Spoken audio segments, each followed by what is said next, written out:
Hello and welcome back to our study of Peninei Halacha, the teachings of Rabbi Eliezer Melamed Shlita. Here we are, Erev Shabbos Kodesh, and a good Chodesh, Rosh Chodesh Iyar, 2 days of Rosh Chodesh today, and Shabbos Kodesh, and we are continuing our week of learning, and actually we're going to conclude our week with the conclusion of this chapter, of chapter 22. Move on next week, Mitzvah Shem, to chapter 23, but please continue davening for Chayei Tzva Hagana Yisrael, Refuah Shalom L'chol P'tzui Yisrael, and the safety of our brothers and sisters in the land of Israel. We learn each day Le'ili Nishmat Sarah and Daniel Shimon Ben Arav Duran V'Shai Shem Kam Damo. And I also just want to thank all of our listeners, our loyal listeners, all 4 of you. But I want to thank you for your wonderful feedback. It really means a lot, and it is so much appreciated. So the last chapter here in this, the last section in this chapter is Din Yachid V'Tzibur Shalokar B'Torah. Takana Sakriya B'Torah Nitkana L'Tzibur. So the institution of reading in the Torah was intended and meant for a congregation, a community, a tzibur. It's not one that falls on an individual. So as we discussed yesterday, what happens if someone has to leave? So if you leave in the middle of the Torah reading, you don't have a choice. You have to go, as we discussed, your ride is leaving, the train, etc., and you miss out part of it. So since there's not an obligation on the individual, if you miss part of Keriat HaTorah, part of the laning, we don't require you to try and find another minyan in which to hear what you missed. So let's say somebody has the following 2 possibilities in front of him. He could daven with a minyan, but he has to leave before Torah reading. Or he can hear Torah reading, but he has to daven alone without a minyan. So which do you think is better?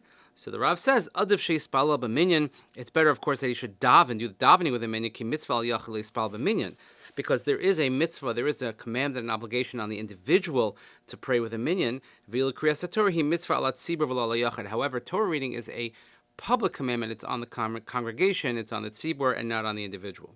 V'chemisha hayatzarech lihispal b'yichidus. Also, someone who had to daven without a minyan by himself. Even if he knows that there is a minyan that still hasn't read the Torah, he's not required to then go to that minyan and to hear Torah reading. If someone comes late to davening,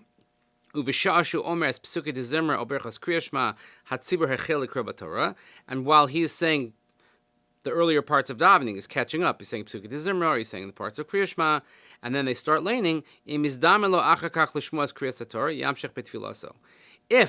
he could possibly hear Torah reading somewhere else later on, then he should continue his davening. However, if this is the only minyan and he's not going to be able to hear Torah reading somewhere else, and he's in the middle of davening himself, the best thing for him to do is to pause, stop his davening so that he can listen to the Torah reading, and then he'll finish catching up later. Let's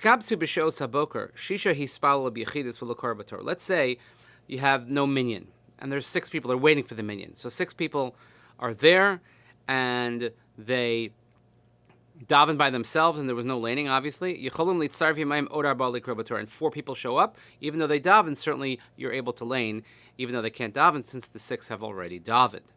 Let's say the minyan only gathers in the afternoon. According to many of the later authorities, you're able to do Torah reading and make up what you missed, even at mincha. However, some disagree and they hold that we shouldn't read Torah in the afternoon. So practically speaking, that those who want to make up the Torah reading that they missed, and they have a minyan in the afternoon, which they didn't have in the morning, they're allowed to read it. And this has been the practice of many great sages in Israel. And let's hear a great practical. I love these practical applications, especially as we come up next week on Yom HaZikaron and Yom HaAtzmaut.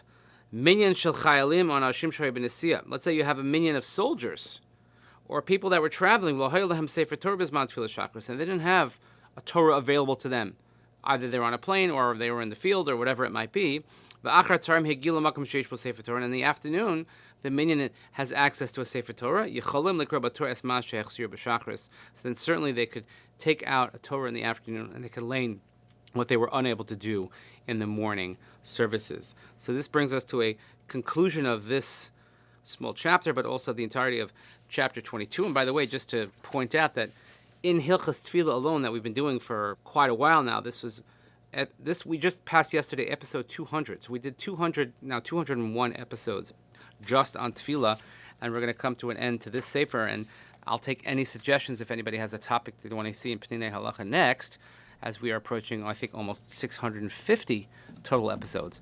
Baruch Hashem, and thanks to you for your participation and allowing us to provide this forum to spread Torah in the words of the Rav Shlita. So please continue davening for Chali Tzvah Gan Yisrael, for Shalom Chol Tzvah Yisrael, safety of our brothers and sisters in Eretz Yisrael, Nishmat Sound Nishmat Shamikum Damo. Wishing everyone a peaceful and restful Shabbos, a good Chodesh, double Parsha, Tazrim, Mitzorah, Rosh Chodesh, wonderful things.